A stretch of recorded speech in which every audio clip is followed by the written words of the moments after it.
Antreten zum Bluttest.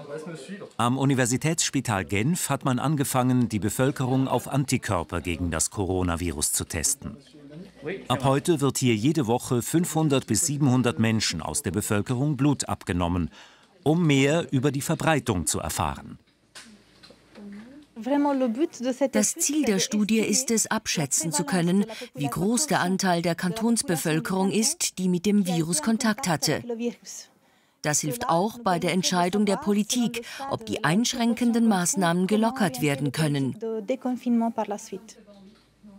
So wie hier in Genf sollen demnächst auch weitere Projekte in der ganzen Schweiz starten. In Zürich wird dieses nationale Vorhaben koordiniert. Insgesamt 12 Unis und Fachhochschulen machen dabei mit, um gemeinsam nach den gleichen Standards auf Antikörper zu testen. Epidemiologe Milo Puhan ist Mitinitiator. Wir wollen 6 Wellen machen, 6 Untersuchungen, die zwischen April und Oktober laufen, damit wir sozusagen die ganze Epidemie mal bis im Oktober abbilden können. Das Gute ist, dass Genf hat ja schon gestartet. Also die Welle 1 haben wir eigentlich schon gestartet und die Watt kommt bald dazu. Wir planen über die ganze Zeit mit 54'000 Personen und das langt, um für jede Welle, jede Region, jede Altersgruppe, die wir anschauen wollen, genügend Personen zu haben, damit wir das Ausmaß der Immunität genügend präzise bestimmen können. Diese breit angelegte Untersuchung soll wichtige Fragen klären. Wie viele Menschen hatten bereits Kontakt mit dem Virus? Und wie lange bleiben die Antikörper in ihrem Blut aktiv? Um das zu bestimmen, muss man das Blut aber mit neuen Tests untersuchen. Tests, die selber noch ungenügend getestet sind. Institut für medizinische Virologie in Zürich. Hier beschäftigt sich die Leiterin Alexandra Trkola seit Wochen mit dem Virus und seinen Antikörpern. Sie dämpft hohe Erwartungen. Es gibt einfach noch Probleme bei diesen Tests. Wir verstehen noch nicht ganz genau, wo die Qualitätskriterien angesiedelt werden müssen. Und es ist einfach zu früh, dass man jetzt sagt, ja, los, es wird getestet. Wir müssen jetzt wirklich die guten Tests herausfinden, zumindest ein paar gute, und dann gibt es Leinen los. Es gibt zwar bereits eine ganze Reihe von kommerziellen Tests von Herstellern aus der ganzen Welt, darunter auch solche Schnelltests.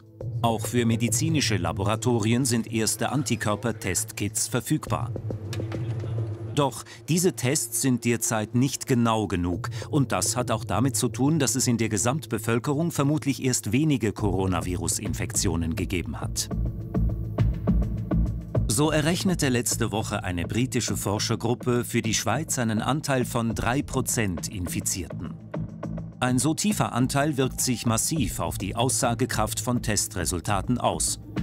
Selbst ein Test mit 98% Genauigkeit hat unter solchen Bedingungen nur eine Aussagekraft von 50%, kann also in der Hälfte der Fälle falsch liegen.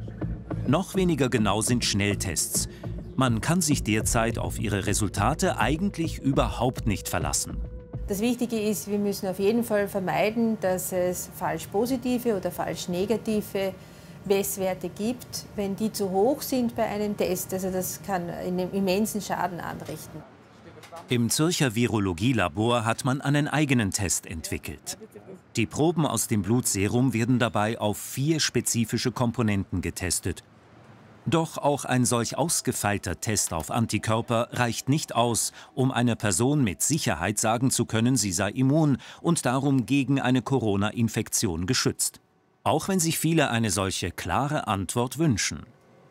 Immunität bestimmen ist natürlich auch noch etwas anderes. Also wir können sagen, Antikörper haben sich gebildet, aber ob man immun ist gegen eine Neuinfektion, das sagt ein reines Testergebnis eines Antikörpertests nicht aus.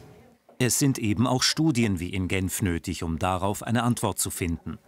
Gleichzeitig ist man sich hier der Probleme mit den Tests bewusst, hofft aber, zumindest aussagekräftige Daten über die Verbreitung zu gewinnen. Aber individuelle Ergebnisse gibt man vorläufig bewusst nicht bekannt. Es ist eben nicht sinnvoll, jetzt eine individuelle Antwort zu geben, bis man wirklich sicher ist, was es genau bedeutet, solche Antikörper zu haben und auch, ob der Test präzis ist oder nicht.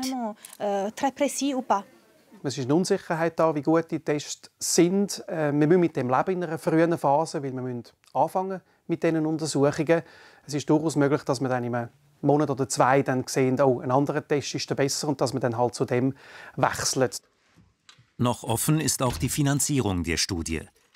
Die Forschergruppe um Milo Puhan hat beim BAG einen Antrag auf eine Anschubfinanzierung eingereicht und hofft auf eine baldige Antwort.